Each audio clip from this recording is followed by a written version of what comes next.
All right, so the college football playoff spring meeting, it is underway, and that is going on as we speak this week. So, what are some of the changes that we could see? I mean, you have to remember this is still a somewhat shapen piece of mold here that they're trying to work into this beautiful sculpture, and it ain't there yet. I mean, just saying you got 12 teams, it's not there yet. So let me ask you, what are some changes? Throw some changes at me that the college football playoff is considering, and I'll give you my thumbs up, thumbs down. Hit that thumbs up on the YouTube, and it helps us bring in more listeners. And as Dee points out, I get paid. But so does Caleb. So everybody gets paid, including Caleb Giroux, who's been red hot on recruiting on Off the Hook Sports.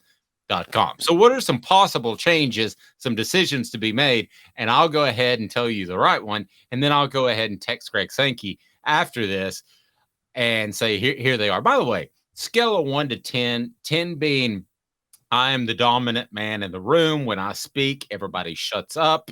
Where's Sankey? I'm not that high on him. I'm at a 5. Well, no, I mean in these meetings. Oh, in these meetings. I think 8, because Sankey was probably one of the most instrumental ones, maybe even 10, because Sankey was the one who wanted to make sure there would be as many wildcard teams as possible. Because I'll go 10, yeah, because Sankey knows that the more wildcard teams you have, the more SEC teams you have, because they ain't putting wildcard teams in from other conferences. Let's just call it what it is. Nope, you're right. I think Sankey's a big voice, and I think the Big Ten commissioner are the two biggest voices right now. I think the NCAA. You remember how I mentioned a couple of different times that they've added people to their enforcement staff? They're in the business of staying in business, okay? Because what this could really be like in months, mark it here. This could be the NCAA Committee on College Basketball and the College Football Playoff Committee.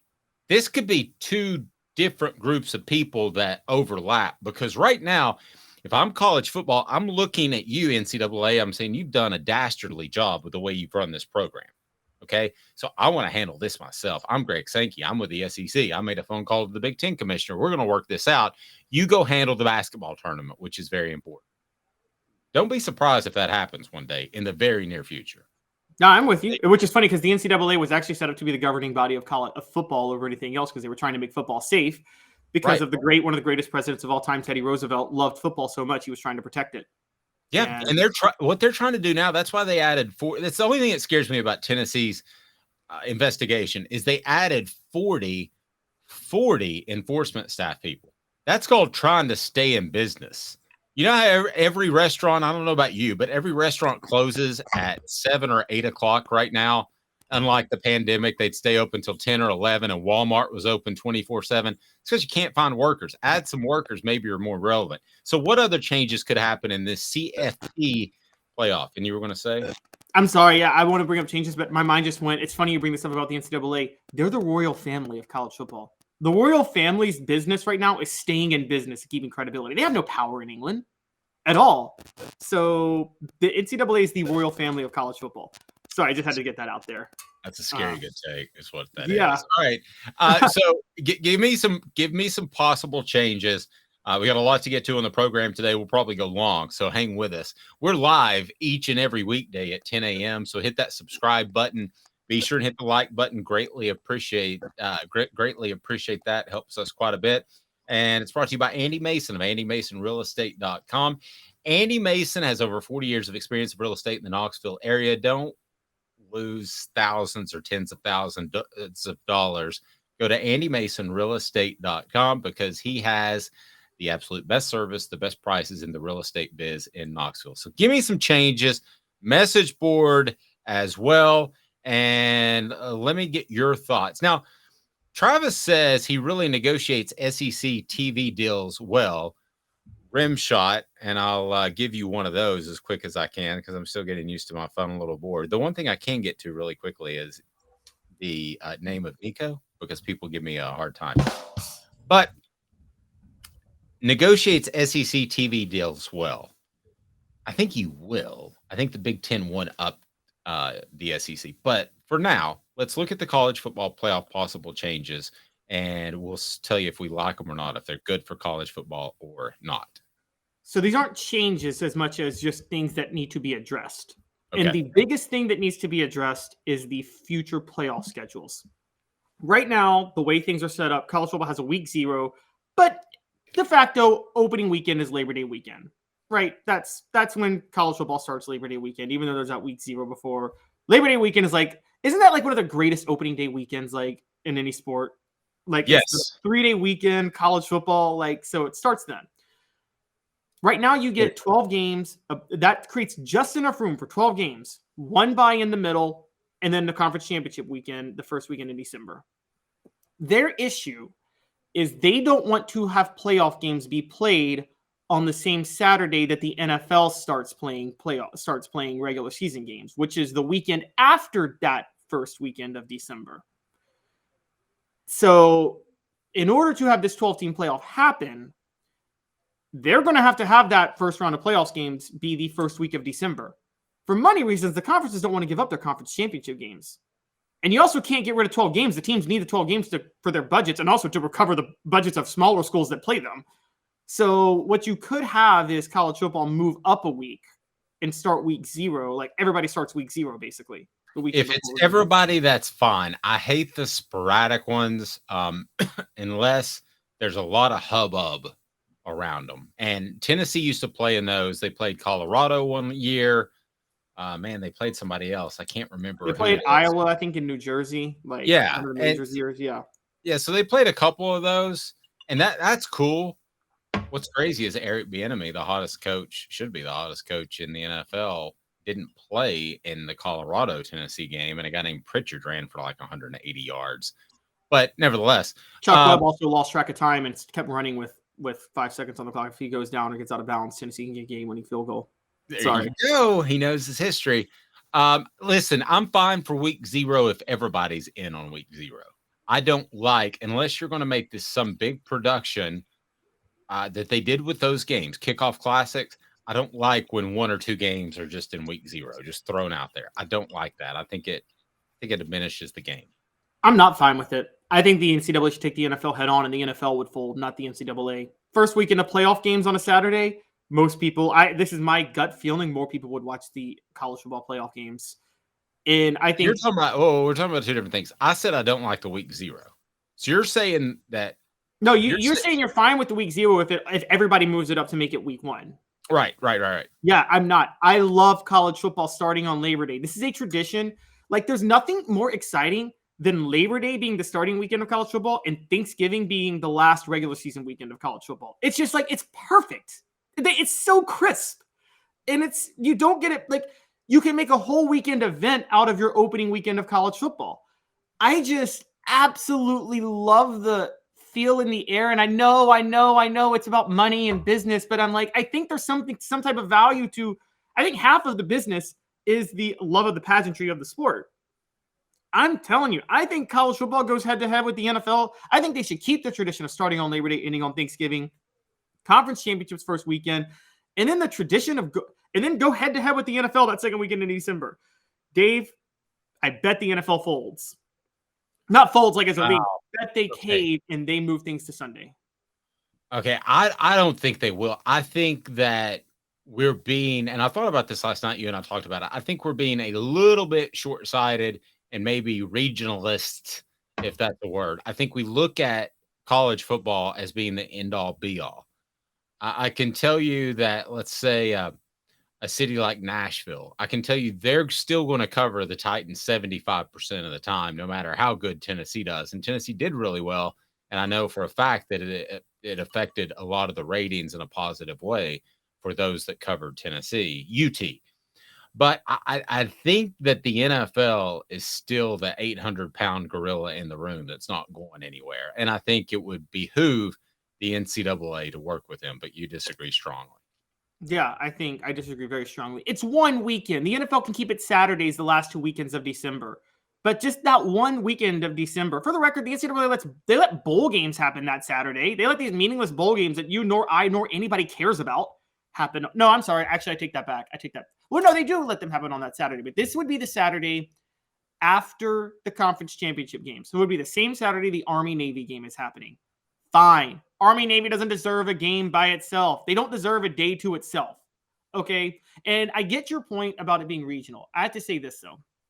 Part of the reason it's super regional, because even if Nashville, the Tennessean, covers the Titans 75% of the time, or national media, really it's state media is almost a conglomerate now in Tennessee. So Nashville people can get Knoxville media or Memphis or whatever media. Sure. And I was talking specifically about the ratings of, and Ron didn't tell me this, but Ron Slay, former Vol, he works at 104.5 The Zone. So I know a lot of people there, and their ratings were up because they went all in on Tennessee, UT, not the Tennessee Titans. Yeah. So I still think it moves the needle. I think what would scare me if I'm just picking that station out of nowhere. There are others like it. But if I'm that station that has to decide between my coverage and my content, the thing that would scare me is if Tennessee stumbled, would you lose some of the support that you get? So it's interesting. Our message board disagrees. D said outside of the South, the NFL rules, it's not even close. Travis says the huge markets will watch the NFL. LA, New York, Chicago, everywhere else would be 100% NCAA. In Nashville, they will watch the Vols at 3:30 and the Titans at 8 o'clock. I'll tell you something else that's interesting. You know, the two top cities in the entire nation in college football as far as viewership is Birmingham, followed closely by Nashville. And I base that off of the top games that don't involve necessarily Alabama, Auburn, or Tennessee, which you would expect to be high.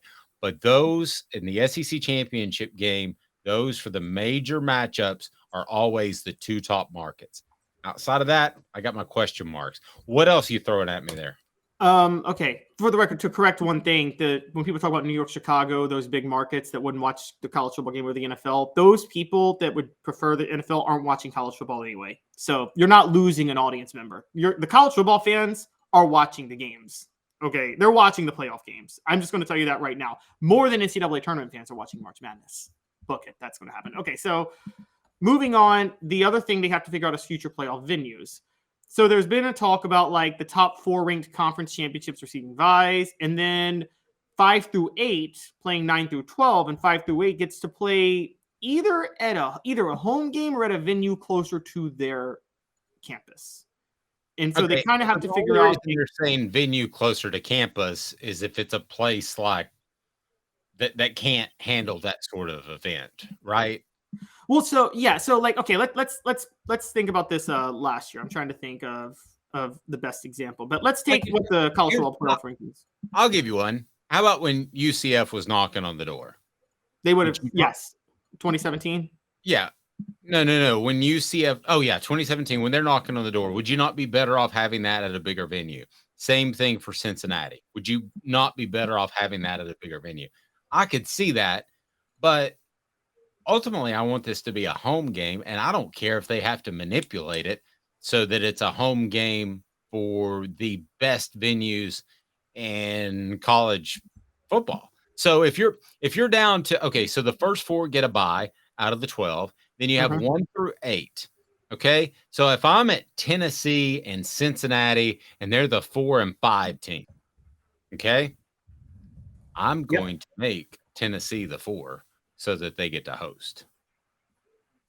Right, but the point is they wouldn't have them host, if that makes sense. So they would try to have Tennessee play a game closer to their venue than a game closer to Cincinnati. So theoretically, Tennessee would play in Nashville at that point. See, I hate that. Why would they mess that up? They had something good there for a second. Yeah, I mean, I think they don't want them to host directly. I don't know why. I think they want, but yeah, So let's take last year. Okay. Last year, Georgia was 1, Michigan was 2, TCU was 3, Ohio State was 4. 5 through 8 was Alabama, Tennessee, Clemson, and Utah. Tennessee would have played Washington, who was the 12th seed at that time. I'm sorry, Tennessee would have played Penn State, who was the 11th team in the playoff that time. So 6 Tennessee versus 11 Penn State, closer to Tennessee's campus. Like, yeah, you maybe that one you do play, funny enough, in Cincinnati, because Cincinnati's closer to Knoxville than it is University Park or State College. Why would you not? I love the idea of a home game. What are we talking about? We're going backwards here. I don't know what the reasoning behind this is. This is just kind of the thing they care about. Alabama 5, Washington 12. it'd be pretty easy to get a game close to Alabama that's not in Tuscaloosa at that point. Yeah, you could have it in Birmingham, but you might get stabbed after the game. Downtown area is rough. Well, all right. What else we got? Throw a couple more at me. Okay, so revenue distribution. Favorite. Revenue distribution. Since CFP started in 2014, revenue has been mostly distributed equally between conferences. There's kind of a debate on whether or not that should happen when it goes to 12. And I think this is where you're going to see the SEC and Big Ten make their power play to ice out the rest of the conferences for perpetuity. They're going to make the case that the revenue distribution should be based on how many teams are in from the conference are in the playoff. And that is when you're going to start seeing that's the next step, I think, to the SEC and Big Ten saying, forget everybody else. We run the show. Because the SEC would rightly say, if we have 4 teams in the playoff and the Pac-12 has 1, we're generating more revenue. Why should we split all this with the Pac-12? That's the second step of the breakaway. The first step was getting a college football playoff of 12 teams. The second step is when you go and you say, we're producing 3 or 4 teams. Your conference, the Pac-12, is producing 1 over the past 4 years. We need a bigger share of the pie. And then Oregon, if you don't like that, you can jump into this big time, what I like to call the hooker conference, which is 32 to 42 teams. If you want to jump in, great. If not, too bad.